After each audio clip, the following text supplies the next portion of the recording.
Napaisip ka na ba kung bakit hanggang ngayon na hindi ka pa rin yumayaman? Kung bakit kahit anong pagsusumikap ay para bang hindi ka pa rin palarin? At kung bakit tila ang mga mayayaman lamang ang lalong yumayaman? Pakinggan ang video na ito na may bukas na pag-iisip at lubos na pananabik nang ang kasagutan sa iyong mga katanungan ay iyong mabatid at ang sikreto sa pag-unlad sa buhay ay iyong matuklasan. Magsimula tayo sa tanong na, bakit hindi ako makaahon sa kahirapan? Ang sagot ay dahil sa iyong pananaw sa buhay, sa iyong pag-iisip, sa kung paano mo tignan ang iyong sarili, sa kung paano mo masdan ang iyong buhay, at sa kung paano mo kausapin ang iyong sarili. Mula sa iyong pagkagising, ano ang una mong naisip? Hindi ba't naisip mo na, heto na naman, nakakatamad, paulit-ulit. Wala na akong gana pero wala ring magagawa. Kailangan bumangon para may pambayad sa mga bayarin. Pero parang kukulangin pa rin. Kailangan ko na atang umutang. Baon na sa utang. Umpisa pa lang ng iyong araw ay ganitong klaseng pangungusap na ang mayroon sa iyong pag-iisip. Nang may makita kang magarang sasakyan habang papasok sa iyong trabaho, ano ang sumagi sa iyong isipan? Hindi ba't, napakaswerte naman. Sana all. Gusto ko rin, pero imposible. Napakamahal ng sasakyang iyon. Sana kahit simpleng motor o simpleng kotse lang makayanan ko. Mga pangungusap na nagdikta na sa kung ano lang ang kaya mong bilhin. Mga salita na sinasabi mo sa iyong sarili at naglimita na sa kung ano ang kaya mong kamtin. Ang sikreto ng mga milyonaryo at mga umunlad sa buhay ay ito lamang. Alam nilang lubos na makapangyarihan ang pag-iisip. Alam nila na ang lahat ay nagsisimula sa isang kaisipan, sa isang ideya, at sa isang salita na paulit-ulit mong iniisip at sinasabi sa iyong sarili. Lahat ay nagsisimula sa isang kathang isip. Alam nila na kung ano man ang iyong isipin at paniwalain ay ang siyang malamang magiging iyong katotohanan. Ika nga ni Napoleon Hill, isang American author, whatever the mind can conceive and believe, it will achieve.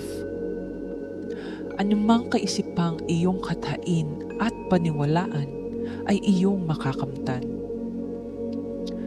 Halimbawa na lamang, naranasan mo na ba na sa isang araw ay sunod-sunod ang kamalasang nangyayari? Hindi ba't ito'y dahil naisip mo at sinabi sa iyong sarili na napakamalas ng araw na ito? Pinaniwalaan mo ito at ito nga ang siyang nangyari. Sunod-sunod na kamalasan sa buong araw. Sa kabilang banda, naranasan mo na rin bang sa simula ng iyong araw ay maganda na ang iyong pananaw? Maaaring ikay nasabihang napakaganda mo ngayong araw. At iyon na ang paulit-ulit mong inisip at siya nga ang pinaniwalaan.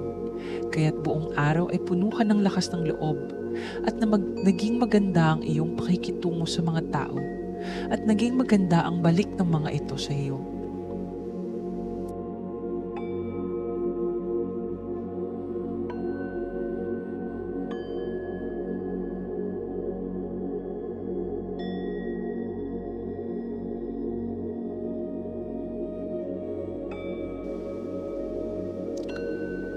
Ang unang hakbang sa pagbabago ng iyong buhay ay ito lamang.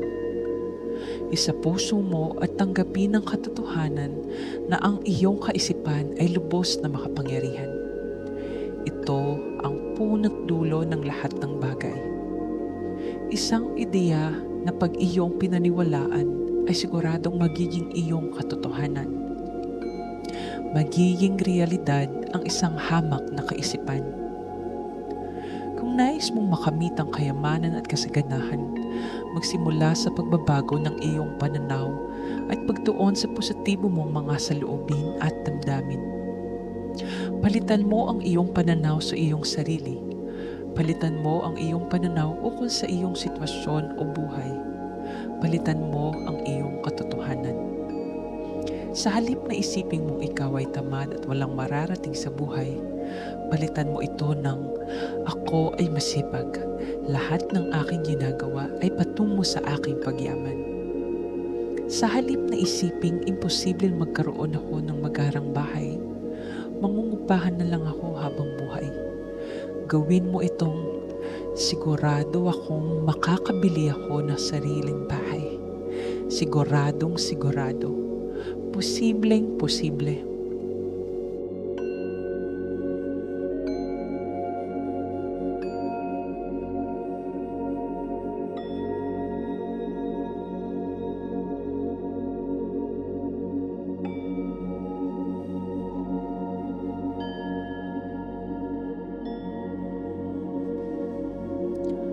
Kapag ang sikretong ito ay iyong isinabuhay, garantisadong isang hakbang ka na sa pagbabago ng iyong buhay.